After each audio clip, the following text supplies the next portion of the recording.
બનાસકાંઠા જિલ્લાના 14 તાલુકાઓમાં માતા અને નવજાત શિશુઓનો મૃત્યુદર ઘટાડવા અને ગુજરાત સરકારના નીતિ આયોગને સાર્થક કરવા અને નવજાત બાળ શિશુ જન્મતાની સાથે જ હાઇપોથેમિયાના લીધે બાળક મૃત્યુ ન પામે તે શુભ આશયથી આરોગ્ય અને પરિવાર કલ્યાણ શાખા જિલ્લા પંચાયત મહિલા કલા નિધિ ટ્રસ્ટ અને રેડિયો પાલનપુર 90.4 FMના સંયુક્ત ઉપક્રમે દાતા પરીખ ફાઉન્ડેશન મુંબઈના સહયોગથી અંબાજીથી નડાબેટ સુધી બનાસકાંઠા જિલ્લાના 14 તાલુકાઓમાં એક જ સાથે 100 દિવસ મિશન વસ્ત્રમ પ્રોજેક્ટનો શુભારંભ 11 જૂન 2024થી કરવામાં આવ્યો છે।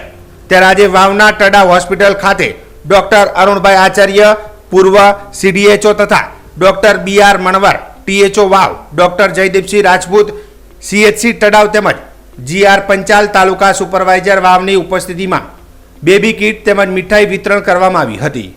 ઉલ્લેખનીય છે કે મિશન વસ્ત્રમ પ્રોજેક્ટના વિતરણમાં એક સૂત્રતા રહે તે માટે ગત વર્ષ 2023 જૂન, જુલાઈ, ઓગસ્ટ મહિનામાં થયેલી ડિલિવરી મુજબ જિલ્લાની તમામ સરકારી હોસ્પિટલોમાં મિશન વસ્ત્રમ બેબી કીટો દરેક તાલુકાઓમાં મોકલવામાં આવી હતી।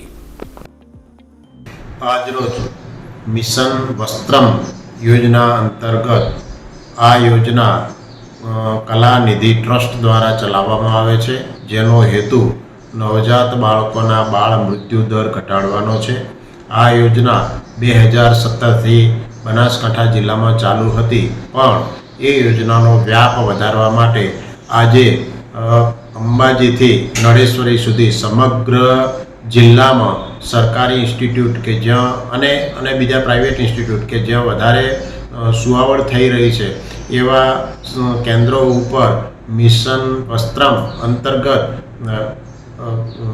આજે બાળકોને કીટ વિતરણ કરવામાં આવી, જે કીટમાં બાળકોનો ડ્રેસ તેમજ માતાજીની ચુંદડી અને માતાજીનો પ્રસાદ પણ સાથે આપવામાં આવ્યો। આજે વાવ તાલુકામાં સામૂહિક આરોગ્ય કેન્દ્ર તડાવથી વાવ તાલુકામાં આ યોજનાનો અમલવારી શરૂ કરવામાં આવી। કેટલી કીટોનું વિતરણ કરવામાં આવ્યું છે? આજે 11 કીટોનું વિતરણ કરવામાં આવ્યું છે, જે 2 દિવસમાં સુવાવડો થયેલી હતી એ માતાઓ અને બાળકોને બોલાવીને એમને આજે વિતરણ કરવામાં આવ્યું છે। અને હવે પછી જે કંઈ સુવાવડ થશે એ તમામ સુવાવડને આ યોજના અંતર્ગત તમામ નવજાત બાળકને આ કીટ આપવામાં આવશે।